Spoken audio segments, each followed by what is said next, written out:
Me, I love Africa rise up. I love my Africa rise up.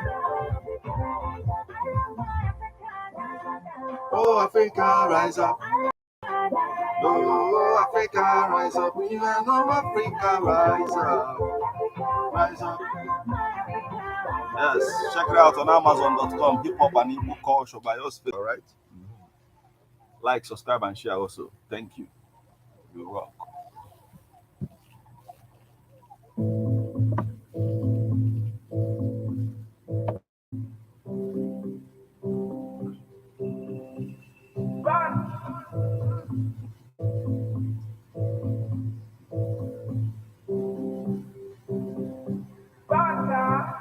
I don't need no liquor.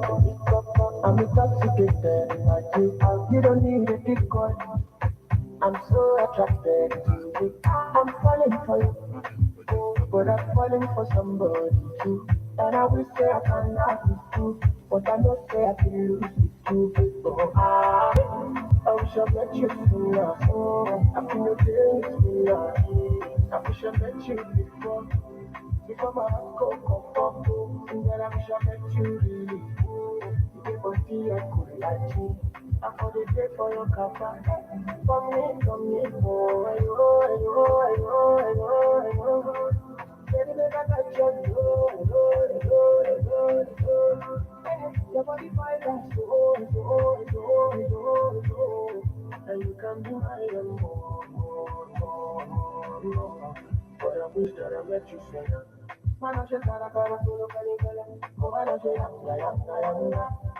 I'm choked and faking, but I took for you pieces like one kinky. If anything I can know, baby, let me know, make I run through. Be calling you for true. Cause I don't wanna give you single. I wish I met you sooner. I feel your days sooner. I wish I met you before my heart go. And then I wish I met you really. Your body I could like you. I for the day for your kappa. For me, baby, make I touch your your body fine and so, and you can be my own. But I wish that I met you sooner.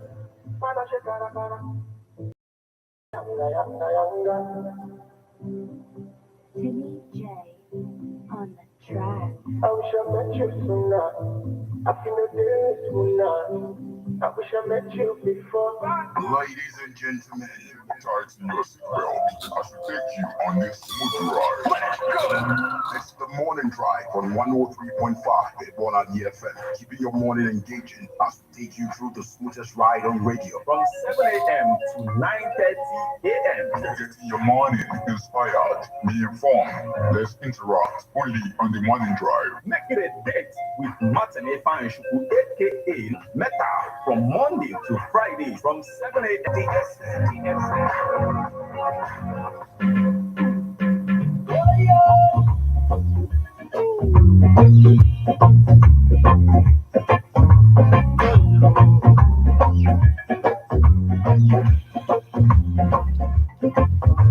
Red light, stop light, stay where you are, Red light, stop light, stay where you are, The frying pan into the fire, burning down the people's soul. My high anxiety is getting higher. It feels like I'm gonna blow. Yeah, God is so breeze. It used to be so sweet. Poison is the wind that blows. Yeah, it can't be long. The military come with a knock, knock, knock on your door. All right, red light, stop light, everyone. Red light, stop right, everyone. Emancipation, regulation, hope you're ready for gone. Trust the nation, the time to wait, the people's patience is gone. Oh Lord, broken economy, our streets are dying, even more than before.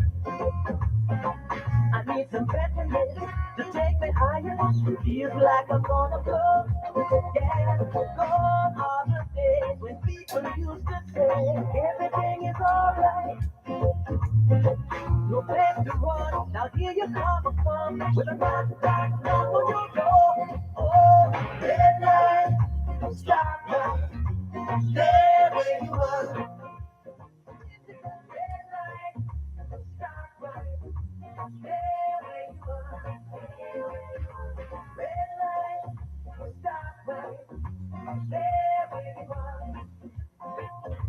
Red light, stop right there where you are. Pick up the pieces, let it begin, cause this is the way that we flow. Higher and higher and higher we go. Through dedication, the preservation, Ali, Selassie, come on, the God is gone, love is gone,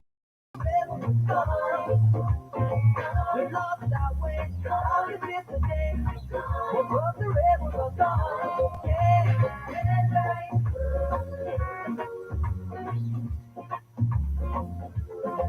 Yes, it's funny that you know him as a comedian, but he is also a musician too. And you are listening to the sound of Eddie Murphy. And this one is titled Red Light. You have to go, stop right here. There where you were. Make we just spot the pianism no toto agode. You have to go. Stop right there where you are. Yes, it's a beautiful morning, the 3rd day of April 2024, up on Wednesday. You have to go. And it's about to go down the way you know it. Big the splash, never on the 103.5 FM right about it. Up on the moon, what kind of metal? No, I'm classic. Yes, we are in the building. Kai sport to say, I don't know to try. You have to go. Akoko oti boju. Happy birthday to you. Happy birthday just for you. Happy birthday to you. Happy birthday, happy birthday.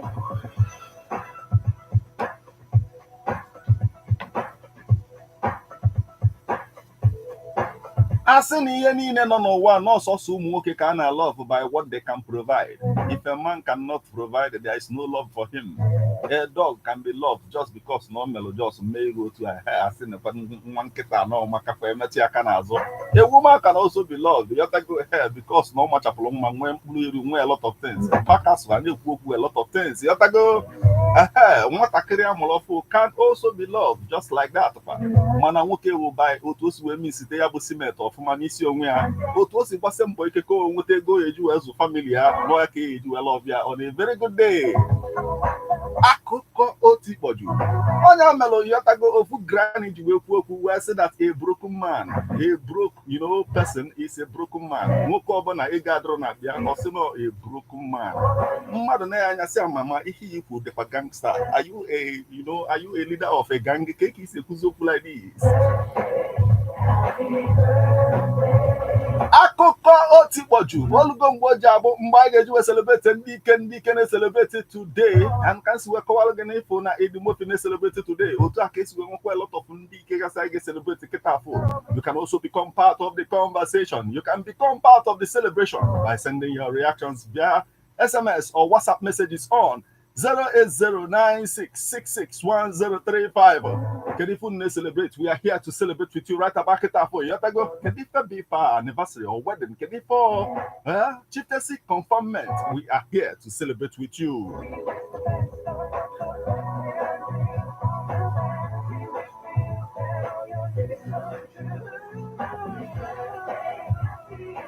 Yes, I can do na yotago nije no obi ụmụ nwanyị na everything dị ahụ Paulina yotago dị ga na-afụ chawama ị ga na-afụ ice cream, a lot of things na-atọ ụtọ gasị popcorn yotago nke a na-atọ milk yotago mana ịbanye na obi nwoke n'ihe ị ga na-afụ ga anya ọkwa spanner, wheel spanner, bedpan, chovel ụmụ ife ga na-alụ n'ụwa na ụmụ nwoke na ụmụ nwaanyị ga na-alụ ya na ọ bụla apụtasị na enwere ọlụ bụ ọlụ nwoke apụtasị na o nwere nke bụ nke nwaanyị n'ife ha na-ekwu abatụ na ọlụ nke a bụ ọlụ nwoke na ọlụ nke ọzọ bụ ọlụ nwaanyị dị degrading for ụmụ nwaanyị na ya ma ha jikwe na-ekwu ifefa na-ekwu okwu nwoke weta ọnụ wesịfa okeke akọwa ife ọfụma owejofa wesịfa biko no ọkwa anyị ncha niile na ebe a na-anya moto pasi yes ọkwa anyị ị na-eje mekaniki ọsị eziokwu na elu na mekaniki na anyị kweta na ụmụ nwaanyị kwesịrị iso wee na-alụ mekaniki n'isi onwe fa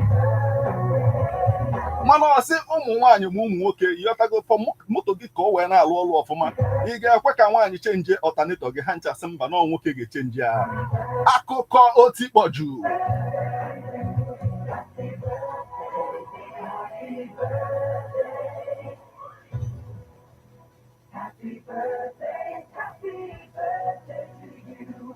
yes otu a ka anyị si amalọta nke ụtụtụ a mana kịta afọ anyị ga-ebidogoro with the celebration maka na enwe ndị ike na-celebrate right about kịta afọ yọtago ka ebidogoro the celebration right about now.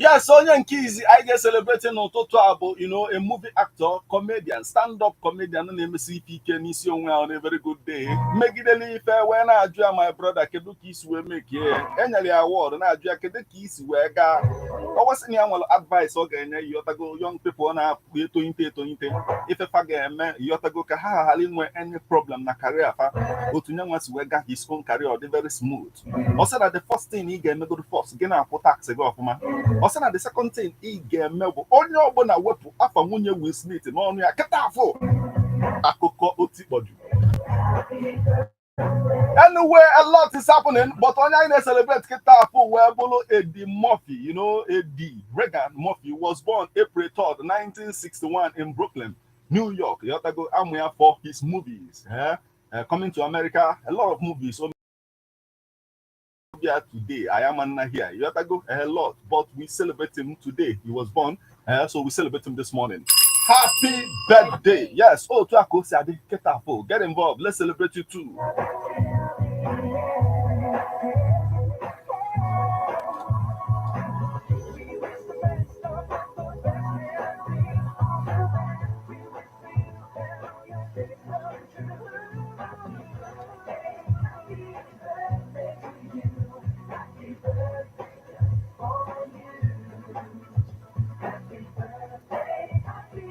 Yes, so they also comedians on a birthday today because today is also the birthday of Aries Spears, a Chicago native who discovered his comedic abilities at the young age of 14 till date. Okana Rock here is as a comedian. So we celebrate him today. He was born. You have to go ahead. So we say happy birthday to him right about now. Happy birthday. Yes, all the local guests, you have to go get involved. Let's celebrate you too.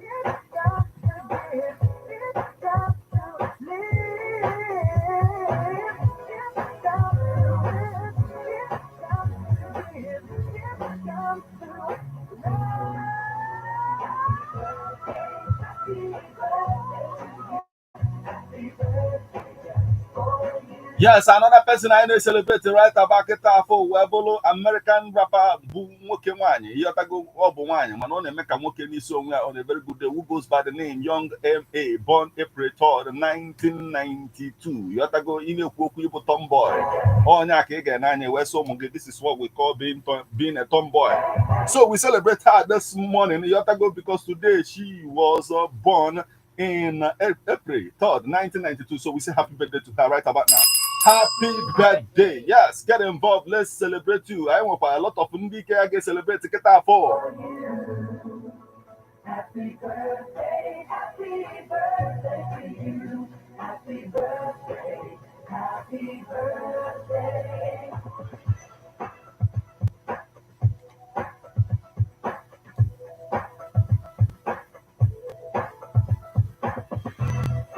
Just another year,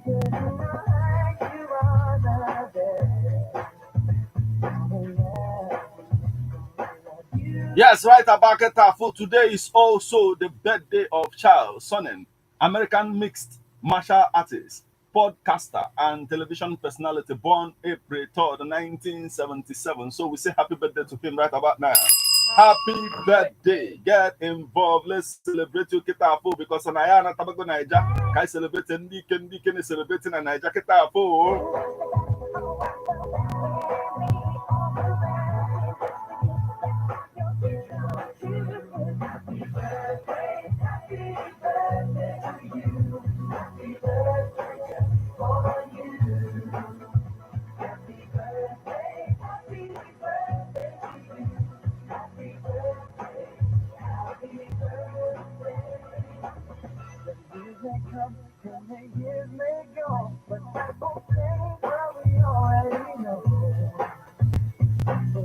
Yes, Kaina Batana Jaketafo, and I reflect in the help of Salom Mbiside, the fact that we, Yotago Bundi, Bumola Susunkai, and like I said, they're Boboli.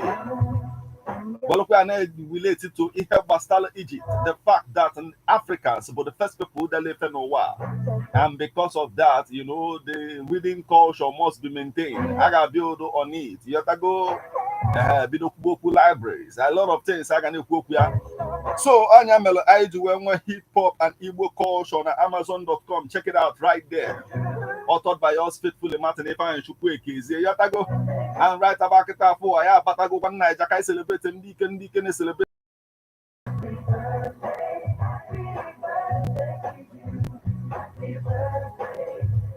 Yes, the first person I know celebrating in Nigeria today were Bolo, you know, Beniza Ube, the commander, Nigerian musician who was born April 3rd, 1942. So we say happy birthday. Yes, it's happening. Right about it, get involved. Let's celebrate you too. You have to go.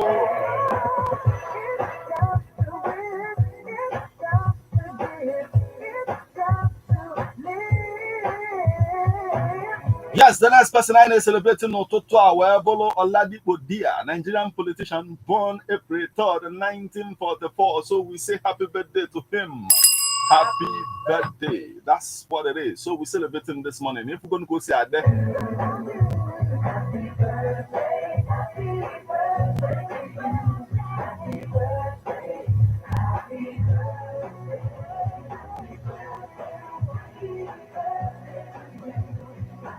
Today is also the birthday of Emmanuel Dagana Ocheja, you know, Nigerian senator representing Kogi East in the National Assembly. So born April 3rd, 1956 in Ida. So we say happy birthday to him. Happy birthday. It's unfolding. Let's celebrate you too. Yotago, that's what we are here to do. Happy birthday to you. Happy birthday. Happy birthday.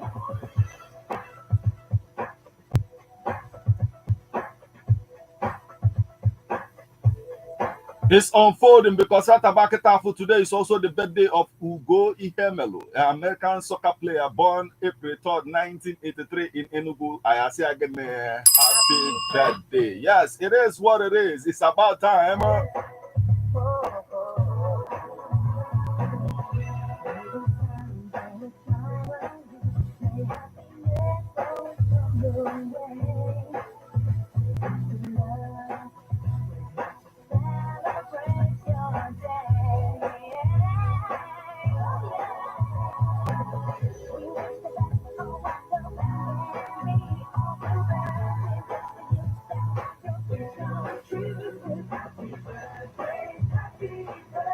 Right about Ketafo, it's about to unfold as we proceed to give you what you need, satisfaction and guaranteed. Let's get ready to rumble.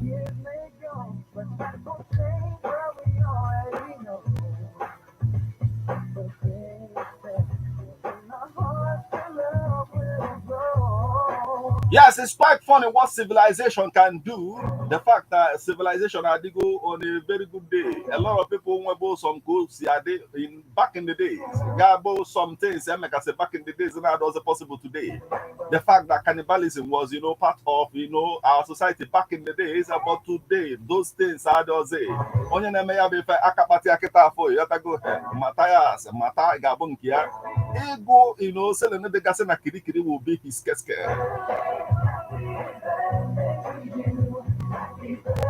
A lot of things to talk about kita afọ maka na akụkọ otikpoju. It is happening. We have a lot of things to talk about.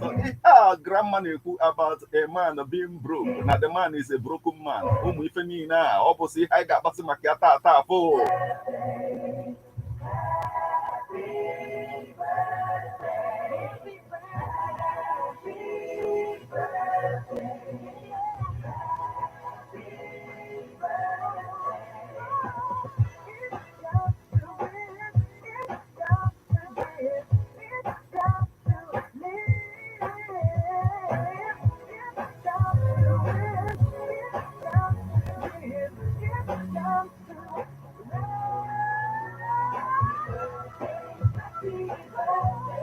Yes, akụkọ nke izi anyị ji mabata n'ụtụtụ a wee bụrụ akụkọ ife melụ na Naija.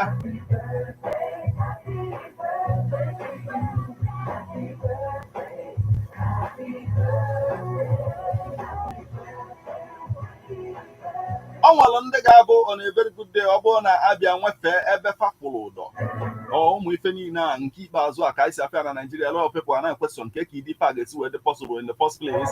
Mana ihe mee kịta afọ bụ na enwelu Deputy Commissioner of Police asị na ọ commit suicide na Oyo State, asị na ọ jebe Easter break nọ na station ebe ọ na-arụ ọrụ yotago na ụmụovu jee Easter break na hometown ya dị n'Oyo State n'ebe a ka ọ jebe for the Easter break, and ka o luruziri ebe a na circumstances that led to his death ka ndị mmadụ aghọtazi na anọkọtazi pụta na mansion ya wee fụ ebe ọ kwụrụ ụdọ.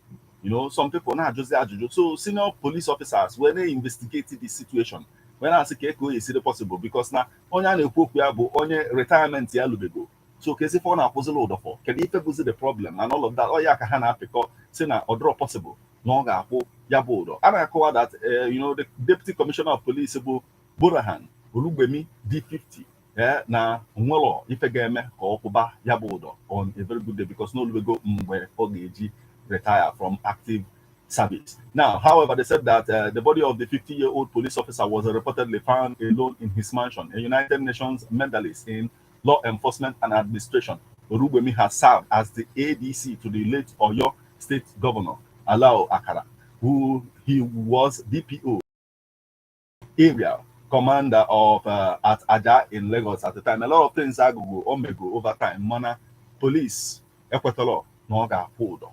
So that's why they are investigating catch up type men no onye melon yameze this guy say no they no odoko one nwa kedu ihe nwe na nkaka wana ga nigo still. Well, the police in the Nigeria ndị obodo ha lụzuru nnukwu mmadụ because ịna-anya ihe ọlụgoro otu si arụ ọrụ ihe accomplish bụ as a police officer ọ bụrụ obefe onye go so much. And then the retirement here will go fuzia odelefa. For the na maybe now depression. If I'm allowed to wear for your board, for the last one now maybe no overall no jacka were committed suicide, maybe no one also maybe. But whatever he opened a maybe or draws into now own go. And the investigation I can't get money here bring him media, but opening him I not go all the time, no matter what. Everybody in the press. Oh, we had a negative when we had a body. Oh, where other ways I guess you were but we're solved there instead of fall down with Jackie away, Bube or where. It's so sad now, also where the I wish no oh share. Everybody now or share here for problem here within the Mondiniana, maybe your top professionals. It's everybody horrible because someone also want to get to where no only a few that thank you I go can it follow say ndreme but only it was and also like it cost aloha to say could a problem shared is already half solved upon a call just saying because maybe how will you care in yaka also the encouragement again yagi what the also others are going through one or two things too. So mana nke ya na ọ ga-eme investigation ka mmalụ ma ọ bụrụ na nyanwa gburu onwe ọ ndị mmadụ bụ ihe aka ha dị ya achọba ndị ahụ because na such a man ekwesịrị ka osi ụta wee dị ebe ọ dị o kwesịrị atọ so painful na osi ụta wee dị so but mmụọ asụkwu wee na-ekwu na otu a polisi wee si nwee hunch that na ọbụla suicide ka esi wee paint here. You have to go. No way. And some other things be behind this at the end of the day. So nga also encourage here police investigation into his death. Card shot of if a man at the end of the day somebody now approaches the retirement get the phone and followed up. That's the thing. Anyway, e batano toto a itila ya ono na ya boku igwa ifilo na ya be fekosi on food right about now.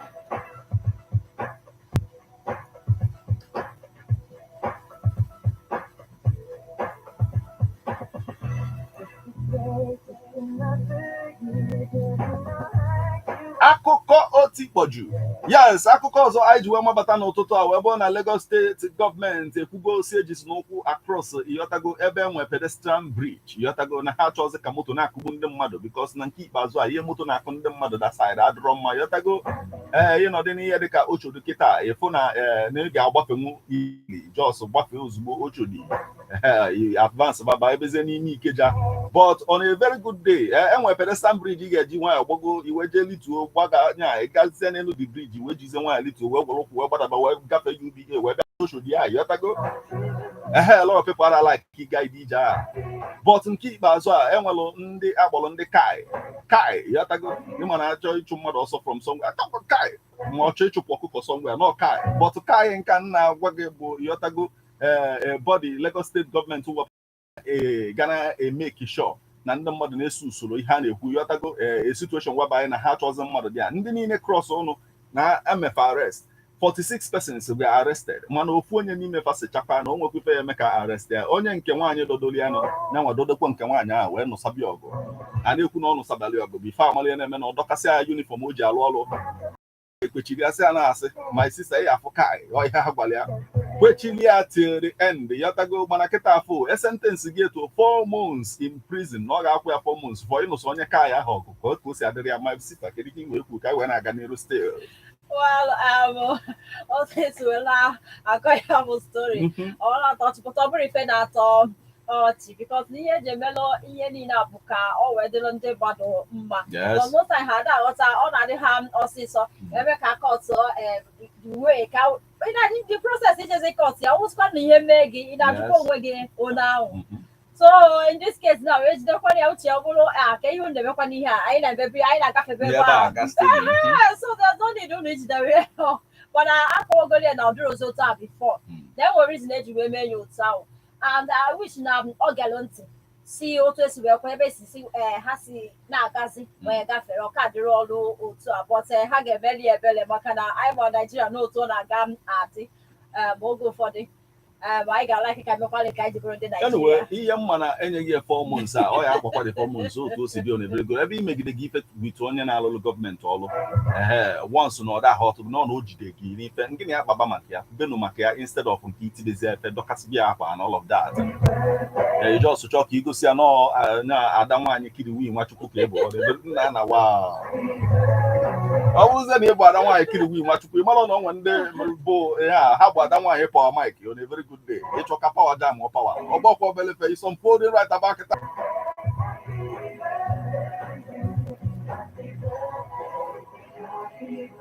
Yes, I could also Ijuema Batano Tota when I call one the former NLC president Ali Siroma is dead. A former president of Nigerian Labour Congress. The family will put out the message now Borno State. How up that the message when I call her announced the death of the veteran unionist in a statement on Tuesday. They said the sad event occurred this on Tuesday at the University of Maiduguri Teaching Hospital. The burial for the repose of the deceased will be held today, Gagenia, by 4 p.m. At the residence of the deceased, number 7A, along Galadima Road, near Muhammad Shua Memorial Hospital. Is somebody who, represented Nigeria. Asana Siroma was NLC president from 1984 to 1988 during Ibrahim Babangida military regime. Imagonu Mboji Bolokwa, Yotago Ibu NLC president as at that time be even tougher than now because somebody who when the military know, at the helms of affair of Nigeria. But he did it representing Nigeria. Yotago May 4% Yotago. So we pray for him that the good Lord will accept his soul to eternity in the mighty name of Jesus. Amen. And in their own ways of observing these things as well. And for the family, for them to bear the loss of this great Nigerian. One no like he will punisi akai when I can still. Kachineke na patampuro bia na odugo n'otu ọ ga-adị ọgbanigo omego ono nwere ike asị mmadụ rụọ ọrụ dị iche iche anyị ji wee na-echeta ya taa maka na ọrụ onye ọbụla ụka ga-eji wee na-echeta ya so anyị na-asị ka ezinụlọ ya ka ha kasie ndị malia ndị Naijiria NLC ndị ọzọ niile because ọ wụ ife mwute no matter how old onye nwa dị eziokwu bụ na anyị na-asị ka anyị ka nka wee ibido ata onye kalụ nka sef ọ ka bụkwa onye nke ọ bụkwa sef there will be that void there the void ga-adịkwa so ka onye ọbụla tie ya bụ ọnwụ na Chineke ma nke ka mma anyway ọ dịgo ka ọ ga-esi dị ịbatazie ịgwa anyị filo na ya bụ efe ka osi ahụ fo kịta afọ akụkọ ọzọ anyị ji wee mabata n'ụtụtụ a wee bụrụ akụkọ gbasara ndị obi onugbu yotago ndị olewala onye nke a ewe jụọ my brother ka o lewa gị ụmụwakwanụ gị ọ sị na ụmụwala ya ka yotago ihe mekwanụ na wee bụrụ na enwelụ a particular individual nọ somewhere yotago na-emela onwe ya biznes ịzụ azụ yotago onwe obele pond ọfọmụlụ onwe ya na-azụ ebe a na-eme ka profit ya na-aga little by little na akaụntụ ka o esi wee mee yotago na plan onwe ya for the successful in this lifetime. Mana nwere nebo yotago bụ onye olewala nebu ya olewala ya nke ukwuu the man nwere obi onugbu rinne yotago not just onugbu nya onugbu emix gogoriche onya bụ ihe na-enye the man nsogbu because no move well insecticide yotago weje wee n'ime that fish pond da or ya nwoke like nebu ya on a very good just because na ọ chọrọ ka ọ gaa n'iru mana o nwekọ ya esilewa mmadụ ife ile na ị ga-eteke nwe actions ị ga-eji wee kwatu onye ọzọ mana emesịa ihe niile a wụsazi onye a n'onu keta afọ as I'm talking to you aka na-abụghọrị ofu aka ọ nọ n'ime police station n'ime police cell na-akọwa ife o eji wee je wee efe n'ime fish pond nebia wee insecticide azụ niile nọ n'ime fish pond ahụ nwụsịsị ya mana the neighbor is not taking it the neighbor ji nwa wolu police kolia o je na cell na-akọwa ka o yesi dị ewe na-eche ụbọchị court a eje tezi ya on a very good day ka o wee jebezie kirikiri wee je zadi ụgbọ ọfụma mana kịta yotago ibu kodo nọ na cell police ahụ obi adọrọ dị kodo mma the kodo na-abịa so why iji wee dete n'ime nya ka azụ niile anwụsịsị ya ka onye ọbụla nọ na cell obi adọrọ everybody mma nwanne nwaanyị biko kedu ihe nwekwu na this brother ka anyị wee na-aga n'ego still ya bụ obi adịkwa mma eziokwu ọ kwesịrị ịbụ ezigbo nebo dịka esi ekwu ya all the time mana nke a ọ bụrụ dị sọsọ na dịka the storage wee ọkawakwu na ejidebuga before ọ ga-aje onye nwe dị fish pond na-asị ya abịazide ebe rapụ ya na nke anwụ ya ọ rapụrụ ya gbagharị asị n'ebe ya ya na wee gaza wee gaa wetezie ihe wee bịa tinyezie ya na mmiri ka wee gbusisielie azụ mana dịka Chineke si eme ihe wee jide ya wee fụ ebe ọ na-etinye ihe ahụ manụ wee nebu ya nwe ogbukwa onye nwe dị fish pond mekwara ihe dị mma instead of itake the law into his hands odisaji aka ọ ga-elake ndị polisi ka ha jide ka ọ wee nọrọ ebe a wee na-azụ ọnụ ya ihe nwoke a mere ọ bụrụ mma chata anyị kwesịrị iwu our brothers keeper anyị kwesịrị ịbụ good neighbors to anyị na ndị nebo anya na-emekọrịta ihe dịka ụmụnne instead of ịdị na-eche ihe ọjọọ anyị ga-eme n'ebe anyị ihe o mere adịrọ mma atọ obi adịrị ya mma tatata and ọ zacha ọnụ ya ọ ga-aghọtakwanụ and I hope na ọ ga-echenji as a person. Yes, because so do not be other on matter. I didn't come on them also. Just so man, I believe from no one level or get one mother. You have to go. You got to the thing again, and I physical. You know, when now key is when you see oven, you have to go. You want the oven back. Okay, you walk. How to accomplish for this individual because so be a drone man. Oh, you know, affect one on your envelope vision, envelope plans of your own life. You have to go in Ozana and I go on them. Ihe agụ ije mebi nke onye a ọ dịkwasịrị mmanụ mana anyway ịbata n'ụtụtụ a ịgwa anyị filo na ya bụ efe ka o si ahụ fold right about kịta fo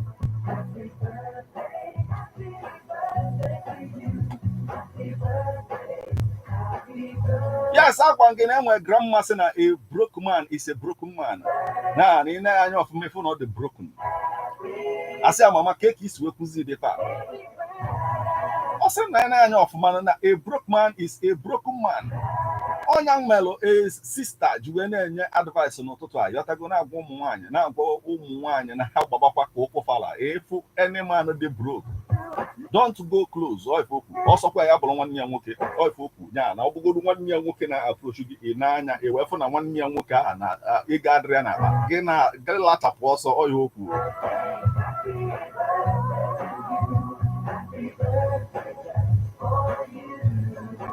Yes, the work I have first where me up na na social media ka obugodo so there before say don't date broke guys, my brothers inclusive. You have to go one on one side now say my brother, my sister what can pictures for somewhere kind of like I'm all your brothers as well. You have to go as well or say my WhatsApp is on fire since last night.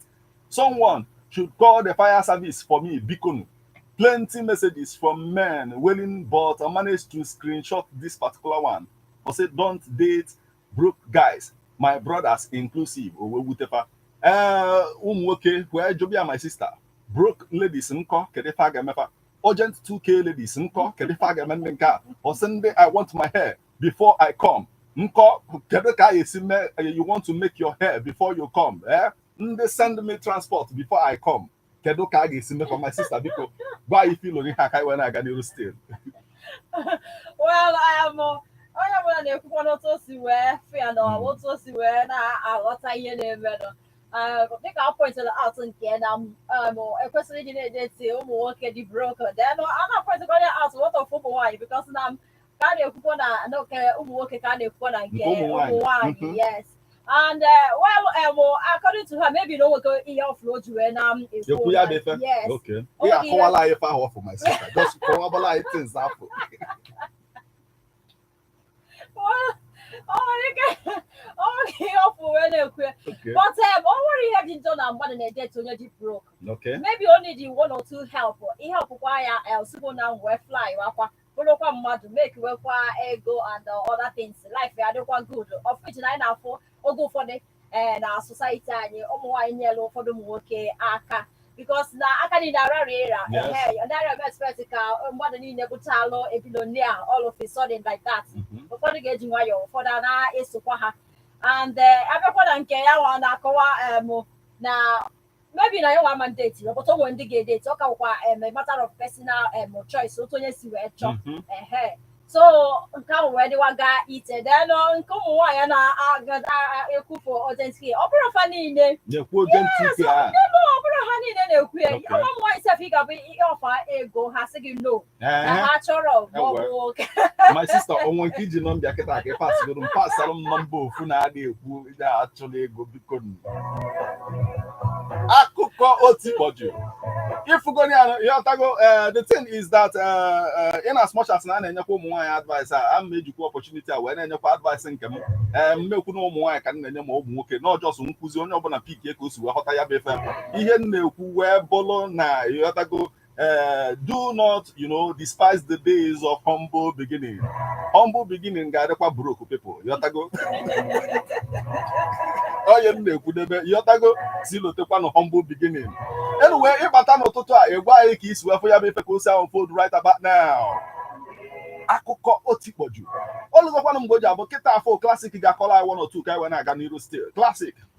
Okay, so Akuka whatever where below a man no Akola and also sweaty. So and according to the story on Akola also na interview ọ bụ a gospel Nigerian gospel artist.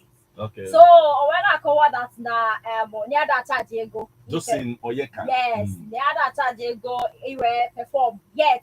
Na ọ bụ na akpọ ya like when I go egwu so ọ bụ na akpọ ya na show ka ọ bịa perform na ya wa that charge ego. When I jukwa ya ka kwa go si egweta ya bụ ịbara the mood before where they perform. When I cover that na ya na ekpere ya speak in tongues. Then ya wee nwee ike wee banye na the mood ya ga-eji wee perform ma ọ bụrụ na akpọ ya for show. So when I call ya, when I do what off for more when I call no depend on otu esi wee go onye ahụ like otu onye asị wee chọ ọ bụrụ na o feel na nke na ya gara na ego then ọ dị mma ọ bụrụ na nke na ọ chọrọ ịdị na ego like otu onye asị wee chọ ọ bụrụ na o feel na nke na ya gara na ego then ọ dị mma ọ bụrụ na nke na ọ chọrọ ịdị na ego na ọba na akụ ga-enye m anọlọ